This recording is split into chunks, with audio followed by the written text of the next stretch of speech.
We look towards our presidents, politicians, and political members. They should be the ones to lead people, the role models of all citizens, because they're the ones who directly make the law. We're not saying petition, but we believe that being rehabilitated is a very difficult process people go through, and there is a very large chance that criminals who get released are not rehabilitated. We define people who have criminal records in the status quo who have harmed or offended others. An example being murderers, drug sellers, rapists, and etc. So moving on to our first contention, the justification. Is there a guarantee that the people who run for political office with a criminal record are rehabilitated? People may think that the crime they committed is okay because they think that individuals with criminal records are running for political office. As you know, politicians have a huge influence in our nations. They're literally the controllers, lawmakers, and the leaders. If they're literally the ones who commit the crime, yet they become an influence towards making laws, there's a huge chance that they can remove the law that they broke. So, no, thank you. Additionally, we will lose the trust with the government. Judge, if a criminal was a politician, then would you feel comfortable? For example, if Donald Trump has a huge reputation of being a criminal, right? So therefore, the hatred towards him and him becoming the new president is still growing and growing every day. Politicians and presidents are supposed to be a role model and representative for citizens. However, if they're literally rule breakers, then they don't have rights to run because they cannot be the role model for citizens and become successful politicians they're supposed to be. Can a criminal who did a criminal behavior be an influence successful and make people say, oh, our nation has never died better. I want to be a great person and like them someday. No, they don't have the rights. No matter whether or not they are fully rehabilitated, unfortunately, the fact that they were a previous criminal doesn't change. Therefore, while keeping forgiveness in our minds, we believe that logically and inevitably these criminals cannot become a successful politician that can clearly Why? benefit our nation and become a role model and a leader. So yes, What criteria of being a politician do past criminals not follow? I'll explain this in my later arguments. So opposition may see that artists who have done immoral acts can be changed, and it is not right to judge an artist by what we have done before. But if changing our worldview completely easy, we can think about this by looking at our personalities. It is easy for an extroverted person to become introverted. No. So we think that artists who have done an immoral act will still have immoral mindset, and a very, very small minority could have possibly changed your mind, thus resulting into not rehabilitated politicians. Let's say the politician is transphobic. We all agree that being transphobic is a deeply immoral thing because it is hating a certain group of people that hasn't even done anything to others. Homophobia is discriminating act towards people just like people look at them. We constantly see that on the news and they will be influenced by it and possibly start adopting their mindset. An example would be celebrities. If a celebrity starts wearing like purple outfits, then many people will follow the celebrity, even if they like it or not, because the clothing stores will start to sell purple clothes. So moving on to my second contention, they will prevent the exploitation of the system because the government creates the laws that people should follow, and the criminals are the ones who went against the law, right? So we cannot 100% touch those criminals that are fully rehabilitated because if they run for political office, then there's a chance that they may get elected to be the president or some other position in the government. So once they get the power to influence the law and policies as the president who has immense power, they're the ones who are likely to change the law to fit their criminal mindset because they're the one who went against the law in the first place, the reason being why they had the criminal record in the first place. The past criminals were the one who disregarded the laws and thought of them to be irrelevant. We can deduce this because they have in the past not followed the rules. We are not sure if they have been rehabilitated or not, so it's better to have people who run to don't have criminal records in the first place to completely eliminate the chance of people who are elected in the political office have a criminal mindset and after change the law so that there can be they can be more criminals who don't get punished in society. So why do we think that they have most likely not been rehabilitated? Rehabilitation requires a really long time, including psychological counseling, educational programs, and etc. But do you think that people who have been past criminals all go through this lengthy process? No. So if past criminals have taken these programs, there would be a reduction of criminals who have committed a crime again, which in our current world is common. So then what guarantees that the people running for office have taken this process and also what guarantees that this method of counseling would work? Nothing. So this is why we are more than proud to propose. Thank you. Criminals are victims of the structural failures of a state, and therefore they can solve these problems in the long run. Because I don't think government actually answers my question of what criteria of being a politician past criminals do not necessarily follow when they have full knowledge of what the state needs to work on. Before arguments, the counter setup is a threefold. First, it's clear that criminals running for political office are people who already rehabilitated and went through the criminal justice system and received a fair amount of punishment for whatever crime they took, but also probably crimes with temporary sentences, so government can't say murder, for example. Second, it's also clear that criminals running for political office are people who have a vast amount of knowledge about politics and how society could potentially improve, which means that their side needs to prove how criminals don't have the criteria of being a politician, which I'll explain why in the first argument. But third, our counter model is a world that looks like politicians with past criminal records who have a chance of running for political office, but it's up to the citizens to choose who to vote for, where our side maximizes the utility of the political system. Responses are all integrated. First argument on how having a criminal record doesn't have any relation to the criteria that comes with being someone in political office. This argument is divided into threefold. First, what does being a politician look like and what do their duties look like? We tell that petition letters and qualification papers are all required for individuals to actually run for political office through the first place. Because through these processes, the knowledge of politics or ethics is already tested. So therefore, government's points about ethics and knowledge do not stand from the very get-go. But as criminals, they would still have a very good understanding of the law because they were indoctrinated with the value of law from when they were in prison. I think also side government never proves why criminals will never change and never even deserve a chance to live like an ordinary citizen, especially when their crimes are not always as severe and relevant to their behavior, but instead structural failures of the state that can potentially be changed by them too. But second, I think criminals know about the structural failures of the state because they're usually from underprivileged backgrounds. Because the reason you're poor is because the state does not provide adequate resources for you to have the basic standard of living. That's why places like US see the overcriminalization of poor African Americans, and where so many of the crimes within that state are crimes of acquisition. So therefore, the state has failed you in the position of basic resources, and because of that, the state has an obligation to provide you with the reparations and the education and the opportunities that criminals have been once deprived of, so they should be compensated for that. So criminals are fully aware of the structural problems that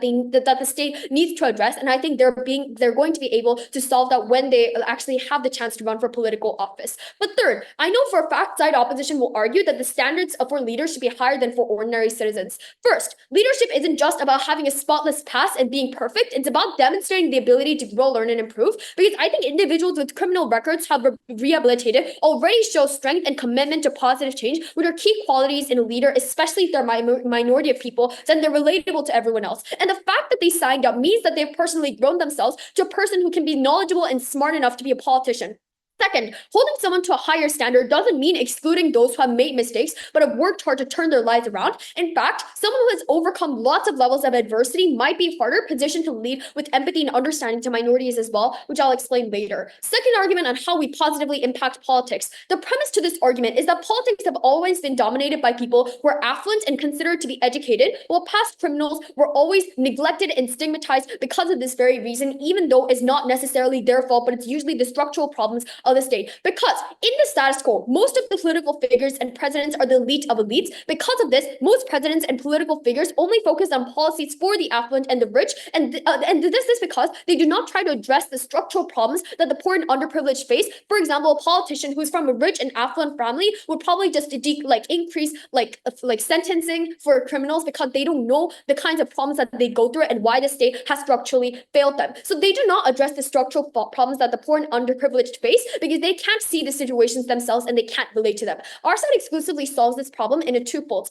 First, note that past criminals are usually either faced by the structural failures of the state because they're poor, which means that they have an inclusive amount of they have an inclusive viewpoint to politics itself. But second, I think politics is not going to be dominated by elite people, not only people of richest backgrounds, but people who can really change society and the structural problems of it that everyone else neglects. Very proud to oppose. Judge, if the team opposition fails to prove why people would feel okay for the criminals to run for the political office, team opposition should lose this debate. And we want to talk about how general public will face the situation once those criminals runs for the political office and actually become the member of the political office. And we want to talk about what we want to achieve through the motion. And before I move on to our team's last argument, I'd like to move on to our team's rebuttals. So first First, the leader of opposition made the POI to our prime minister about what type of criteria did those criminals go against in order to be the politicians.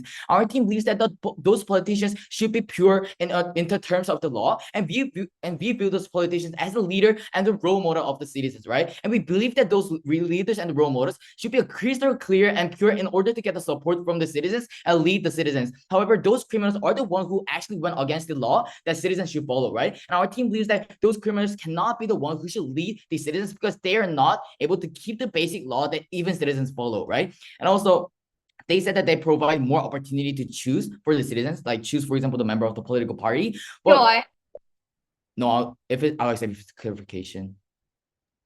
doesn't being a role model include personal growth in the criteria as well? Oh, they'll be also mentioned in my Zoom rebuttal, so please wait. So they talk about that they're gonna provide more opportunities for the citizens to choose who gonna be the member of the political party. However, our team believes that this is not true because like in the terms of the vote, like the majority is like the person who got the vote for the majority actually becomes the member of the political party, right?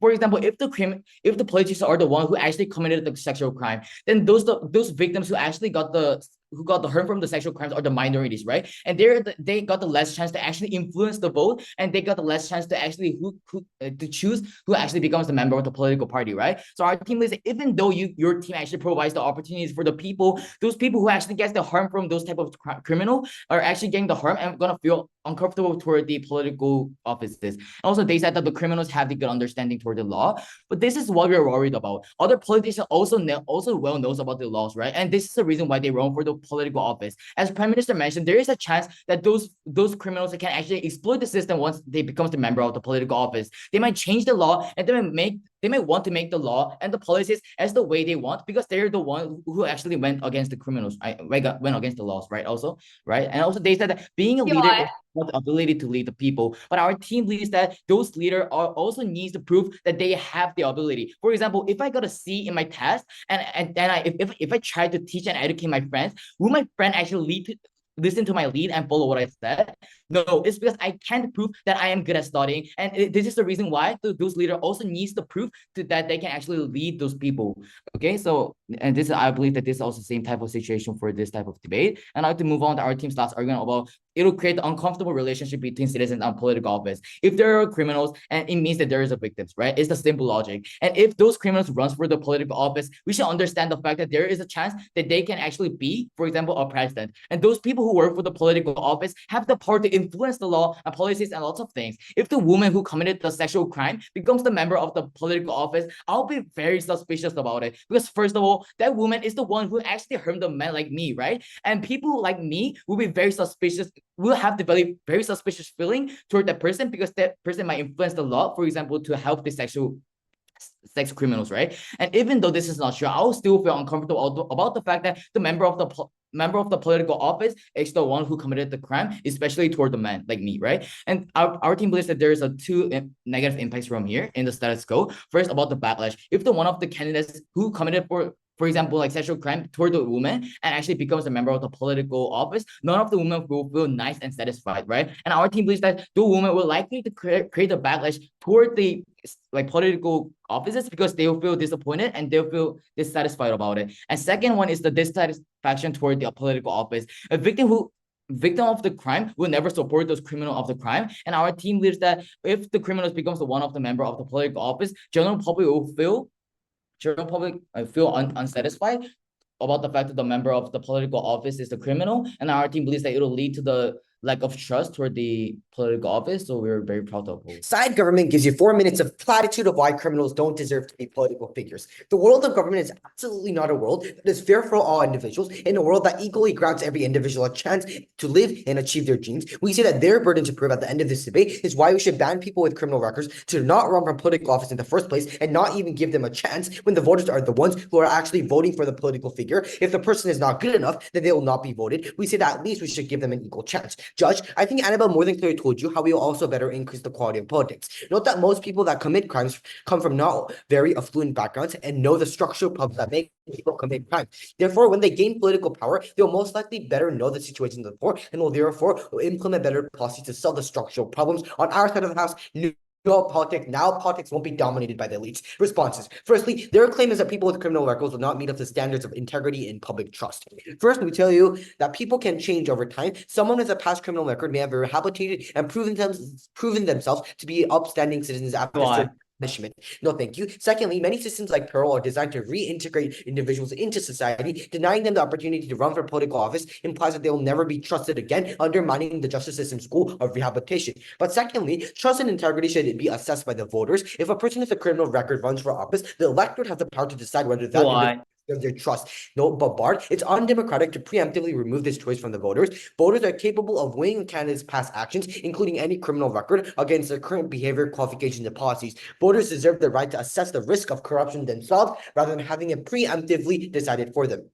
Lastly, we say that letting them run for political office will better incentivize them to appeal more in terms of morality because they want to get voted. They'll likely try to change more and rehabilitate more. Then we also tell you selective punishment. Banning people with criminal records unfairly punishes them even after they have served their sentence. If the Why? justice system has deemed them to fit to return to society, and they should have the same rights as other citizens, including the right to run for office. But secondly, the notion of integrity is subjective. Some politicians with clean criminal records may still engage in unethical or corrupt behavior. A criminal record is not always a reliable indicator of a person's future behavior or moral standing. Not all crimes directly reflect a person's ability to hold public office. For example, minor offenses or mistakes made in youth might not impact someone's capability to serve in a leadership position. Judge, note that individuals who commit heinous crimes like murder or sexual assault will most likely serve a lot of time in prison, hindering their ability to run for political office in the first place. Yes, I'll take your POI.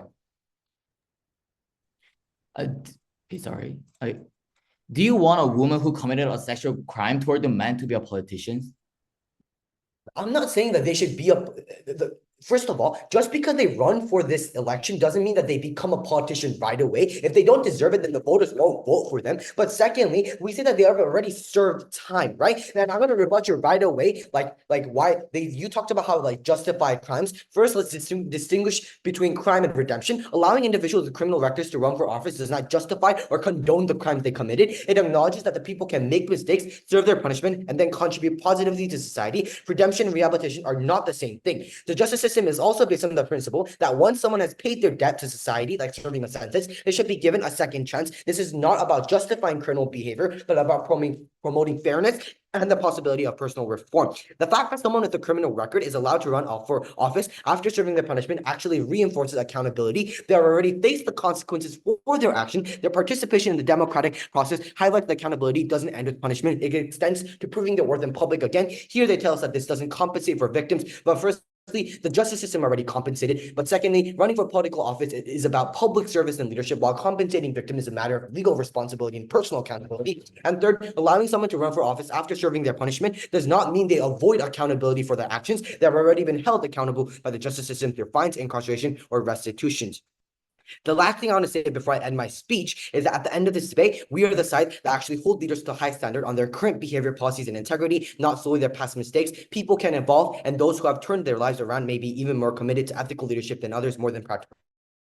Judge, try thinking of criminals. Obviously, the first picture you think of are horrible rule breakers. If these people are the literal future and we give them the control and the power of a politician, then there's no doubt in saying that our nation will be filled with untrust and hatred towards this politician. This has already happened multiple times and never once was citizens okay or comfortable with this. While at the same time, we somewhat understand the process of rehabilitation, there's obviously no guarantee that someone who was a criminal before is a life-changing, awesome politician now. Someone who we have the entire nation we want to trust. As the government whip, I would like to present two clashes as to why we believe that criminals should not be able to run for politicians. Our first clash is the stability of this motion. The opposition side has mentioned that what criteria of a politician do they not follow, and that they have a good knowledge of the law, and leadership is also part of leadership is showing good growth and improvement, and the fact that they signed up means that they are capable. However, I strongly disagree to all these points because, as our PM has mentioned, rehabilitation is not guaranteed. Why? Because criminals by most chance are the people who disregarded the law, most likely by choice. Furthermore, rehabilitation is an extremely complicated and a risky mind game, as we are never certain whether or not they're really truly rehabilitated properly. Therefore, to answer the LO's question, no, thank you. therefore, to answer Elo's question, the fact that they broke the law, no guarantee that they know anything about the law, and the fact that they did something extremely irresponsible. Thus, although the opposition might say, oh, but this might go for everyone, however, this is a criminal we're talking about. Therefore, the fact that they already committed a crime demonstrates that they should not be well as trusted as other people. As mentioned, we are never certain whether or not they really did develop or show signs of growth. Even if what the opposition side mentioned was true, our point still outweighs their points, because regardless, even if they do show signs of improvements, wouldn't you actually prefer a politician who has been smart, good, and has a good reputation from the start? Judge, no, thank you. Judge, in our world, we have people who have actually been successful and have a growing passion since the beginning, not rule breakers, whereas in the opposition's world is a risky world because they fail to keep simple laws. Therefore, we never know if they will really do it again. Furthermore, the opposition's benefit is not mutually exclusive because growth does not always have to come from something as irresponsible or dangerous as committing a No, thank you. Personal growth can literally come from everywhere. Thus, the fact that the opposition is disregarding this already shows that they're over supporting these criminals. The type of politician we really need is someone who is trustworthy and has a good leadership. However, if these criminals cannot fully 100% guarantee and trust this, then rather, maybe we want that, we prefer someone who is actually a great reputation and is an awesome leader from the start, who also cares about the poor and such. That's why we take this first class home with us today. Our second clash is the impact on citizens. The opposition side has mentioned that not all crimes directly reflects them, and that therefore the citizens vote them. So if they were voted and all, then they wouldn't be that bad. However, I disagree to all these points because I can literally name multiple politicians who are voted even though they have committed multiple crimes, and a lot of people hate them. For example, Donald Trump. Now, Donald Trump, for example, he's receiving more and more hate every single day. Does anyone really like him? Additionally, take debate teachers. Why do we even have them as debate teachers? Because they have good experience and they won multiple debate tournaments. We don't have we trust debate teachers because they have a lot of good experience. But we don't have and we don't have or trust debate teachers who didn't win anything, who didn't do good in debate before. And no matter if they develop last minute, surely there are much better other debate teachers who have much better experience. So in the opposition's world, people are constantly filled with constantly filled with politicians disregarding and hating the government and feeling uncomfortable near them. Whereas in our world, we make sure that people are free to express their voice and trust our better politician who has never done a single thing wrong, yet still cares about the same qualities that the opposition side has mentioned. Thus, we take the second clash home with us today, and therefore very proud to propose. We can't credit any of government's radical characterizations and premises. Seungmin's analogy supports our case. Our debate teachers have failed before and lost so many tournaments until they prove themselves that they are worthy of being champion debaters. Just like they deserve a chance, past criminals deserve a chance too. Very proud to oppose. First, touch on the justification. Government characterizes these criminals as immoral. They come up with the conclusion that therefore people with criminal records are not eligible for election, right? First, note that the law requires you to have petition letters and qualification papers that test their knowledge and ethics, right? If that individual with that criminal record was able to apply, we tell you that they are more than qualified. It's extremely radical for them to assume that past criminals are still immoral. Furthermore, we tell you that public should be able to choose who they want to vote for, right? Secondly, we tell you that politicians are immoral even in the status quo, right? Politicians of the status quo are extremely biased towards the privileged. So even in our worst case, this is a deadlock at best, right? Thirdly, we even tell you that past criminals are better at making political laws, right? We tell you that criminals are from underprivileged backgrounds, right? Politics becomes more inclusive and diverse under our model. So if we do a wing on vulnerability, we help the vulnerable past criminals on the long run as we give them an opportunity to rehabilitate and go to the society, right? I want to clarify one thing, right, Judge?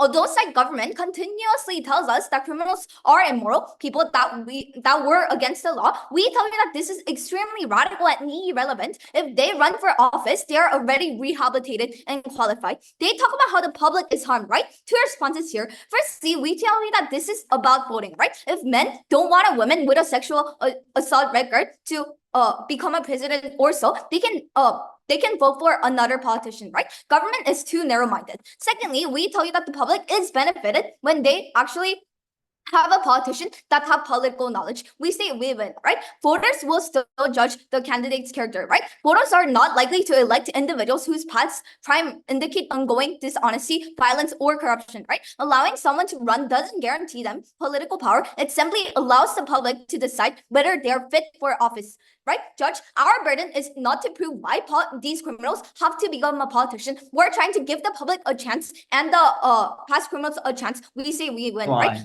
Rehabilitated, yes. Oh, okay. If your team wants the politician with a good leadership, why do we need those criminals even we have the politicians with a clear criminal record and got a good leadership? Okay, so firstly, I already told you that this is a deadlock at best since current criminals also have mistakes. We tell you that all people deserve a chance. If the public want the criminal to become a politician, despite the fact that they have a criminal record, we say that the public at least have the right to vote for them, right? They never prove why this is not mutually exclusive under their model, right? Having a criminal record doesn't mean someone continues to justify or engage in criminal behavior, right? Rehabilitation processes often include education, therapy, and community services, helping individuals reintegrate as responsible citizens, right? We say that excluding people with criminal records doesn't prevent crime or erase its effect, right? In contrast, allowing reformed individuals to run for office may actually reduce the likelihood of recidivism or double jeopardy, as these people have a vested interest in providing their commitment to society, right? They also tell us that there's a chance of corruption when they become a political figure, right? Corruption isn't tied to criminal records, Judge. A person having no criminal record doesn't guarantee they will avoid corrupt activities once in office, right? In fact, many high-profile corruption cases involve individuals with no prior convictions who committed wrongdoing while in power, right? We say that there are already existing safeguards against corruption. We say, Judge, we win this debate because not only do we prove why, their point is extremely radical in assuming that all criminals are somehow forever criminals. We say we win this debate. More than proud to stand on side opposition. Crimes are from the structural failures of the state. I don't think any members of government exclusively produced the reason why politicians care about this. Because I think our speakers already clearly did a good job telling you that current politicians and policies don't address these problems, but criminals are the only ones that do, which reduces crime. Maybe in the short term, it's weird for a criminal to sign up to office, but in the long term, they have the potential to repel actual change in society, which current politicians simply do not do in the status quo, but they just increase punishment, which doesn't do anything to criminals. Two issues on why sick wins. First issue, which side better helps the political system? I think it's important to recognize that a significant number of individuals who engage in criminal activities come from economically disadvantaged backgrounds and are acutely aware of the systemic issues that contribute to criminal behavior. Because the consequence here is that when these individuals rise to positions of political power, they're likely to have a way deeper understanding of the struggles faced by the impoverished and they're neglected from the state as a whole. This insight positions them to have more effective policies that aims at addressing the root causes of these issues, which basically reduces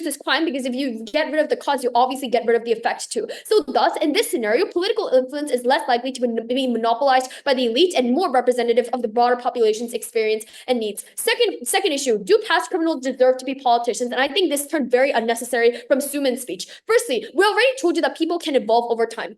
Because an individual with a previous criminal record may have rehabilitated and shown themselves to be a responsible citizen after completing their sentence. I think Onew already responded to Soomin's analogy here. I think a criminal record shouldn't determine someone's entire existence, particularly if they've shown personal growth and dedication to improving society, and their solutions clearly actually are seen by that, right? But secondly, I think voters deserve the right to assess the risk of corruption themselves rather than have it preemptively decided for them. Even if victims are the minority of people, the rest of the people might decide that, oh yeah, there's always political divide, so it's not mutually exclusive. But third, banning people with criminal records unfairly punishes them even after they serve their sentence, because if the justice system has deemed them fit to return to society, they should have the same rights as other citizens, including the right to run for office. For these reasons, very proud to oppose. As a government reply, I'd like to comment with the two issues happened in this debate and explain why our team win this debate. First of all, the first issue is about who better helps those whole citizens. As our deputy leader of opposition mentioned, those minorities who got the harm from the criminal related to those criminal politicians have at least power to influence the vote itself, because majorities choose the representative, right? And our team constantly tells you that we also have to consider and care for those minorities, and there's no need to take those criminals. Their team never the team opposition never tries to engage on this point and keep telling you that we have to help those criminals and give an opportunity to run as candidate. As our speakers tell you, because they are the one who made the excuse toward the law, we need everyone to feel comfortable to have those criminals, right? But our team already proved that it's not likely to happen, right? So our team believes that we take this first issue. And the second issue is about who makes the better politicians. As our deputy leader of opposition mentioned, our team believes that those criminals have no ability to lead the citizens. Their team is saying that as if those politicians can rehabilitate 100% after they committed the crime, right? But as if our whip speaker mentioned, rehabilitation is not 100% guaranteed, right? At least they have more chance to commit the crime compared to the people who are crystal clear in the terms of the criminal record, right? As our whip speaker mentioned, we'll be first suspicious about if those criminals have the ability to lead the people, because deputy leader of opposition and whip speaker is created the example. If our debate teacher never even broke in the competition, we would rather get the education from the different teacher, right? And the fact that those criminals went against the law already makes people to be suspicious about if they have the ability to read the citizens, right? Our team constantly tells you about this fact, and still we believe that there is a lot of politicians who are clear in the terms of the criminal record and have a good skill, good leading skills, right? Therefore, our team believes that there is no reason to actually take those criminals for the citizens and as a candidate for the political office. So we're proud to propose. Yeah.